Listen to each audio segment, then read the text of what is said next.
Đây nha, con này là con bờ cọt CM 1006 nhá. Đấy. Ok hết nha. Test lại cho giao cho khách nha. Đấy. Bản mixer nhà bên em ấy sửa xong rồi nha. Đây phần nhạc. Phần nhạc lên 6 7 lên 5 6 7 1 2 3 4 5 6 7 lớp 5 6 7 lớp 5 6 7 lớp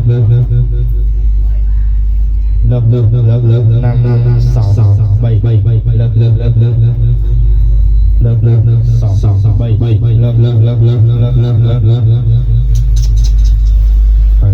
ok nha. lớp 5 6 7 lớp